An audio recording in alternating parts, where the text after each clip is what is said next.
What is happening now, Pat, in the new revolution called Kindle. I just heard this morning the book's gone to #1 on the Sunday Times. Jeffrey Archer, one of the world's best-selling authors, renowned for his novels Cain and Abel, Not a Penny More, Not a Penny Less, amongst others, was on RTE Radio to talk to Pat Kenny, and we caught up with him. He told us what it's like to be the man who has sold over 270 million books. I never really quite get used to it. You see it when you go to other countries, and in India, where I've just come from, where 3,000 people will come to hear you speak, and then you believe the figures, and you see these people queuing for 7 hours to get the book signed, and you start believing the figures. But they are preposterous, aren't they? They are ridiculous. 270 million is preposterous. You write books praying people will read them, and it's getting harder and harder. It's not, funnily enough, getting harder and harder for established authors. But young authors coming in now, trying to get published, it's very, very difficult. You've had some very successful TV miniseries adaptations of your books, not least of all Cain and Abel. There's more talk of another miniseries to come. Well, 2 talks of a miniseries and a film. One that the Clifton Chronicles, ITV have approached me about the Clifton Chronicles, HBO have approached me about the Clifton Chronicles, and I wrote a book some years ago called Paths of Glory, the story of George Mallory trying to conquer Everest in 1924. Well, Columbia are way down the line on that. They have a script, they have a director, the man who did The Bourne Identity, they have an actor, and they look as if we're going to have a film. So next year could be my breakthrough. If you believe you're a writer, you must do it. Nothing would be worse than saying, I could have written one of the world's bestsellers. Do it. Try it. By all means, fail. Nothing wrong with failing, but at least have a go. Though I did have a disaster at Trinity College many years ago. I gave a lecture on the discipline of writing, how many hours I write, 1,000 hours for every book, 6 o'clock in the morning until 8 o'clock at night. And this was at Trinity College, which is one of the most respected educational establishments in the world. And when I finished the lecture, a young man came up and he said, Jeffrey, you've ruined my life. I said, what do you mean I've ruined your life?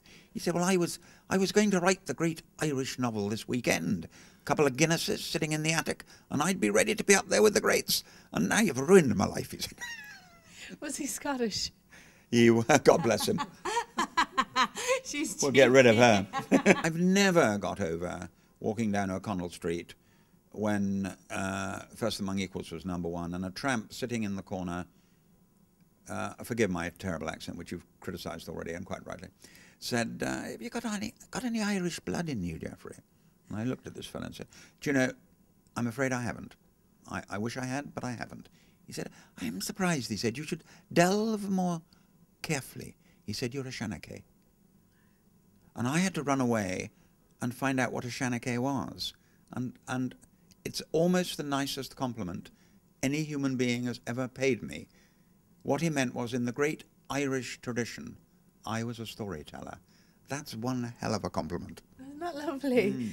Are there special places that you like to come to when you are here? I love to go to Lansdowne Road and see the English absolutely slaughter the Irish. I'm afraid I haven't seen it too often. Wait till the women are playing our women. Oh, well, champions. Bravo. Very good. No, Ireland, I don't have to prove my love of Ireland in that way. My wife Mary and I had our honeymoon here. We went Dublin, Killarney, Blarney, Limerick. So our life as a married couple started in Ireland. So there's an affection and love of the Irish, which I can't fully explain because I think you're all mad. But I just love the Irish. They're a gentle, kind race. And I always give the example. People laugh at me for this one. If you go to a rugby match when Ireland are playing, doesn't matter who they're playing, when the opposition take a kick, the whole ground goes silent. And that's been an example to the English, the French, the Italians, anyone, the Welsh, the Scottish. And I've noticed other teams have been copying the Irish. The Irish have set the example. You'll never get those frogs or ities to do it. Not a bloody hope in hell. But I've noticed that the English are now going silent when a kick is taken. And we can thank Ireland for that, good manners. And when it comes to good manners, may I say on your show that it is absolutely disgraceful that Brian Driscoll is being considered to be punished. The man has played 131 test matches. He's one of my heroes and one of the great players of all time.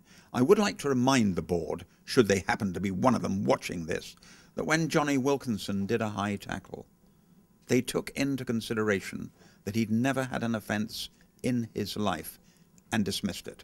And they should dismiss the offence against Brian Driscoll with no punishment at all.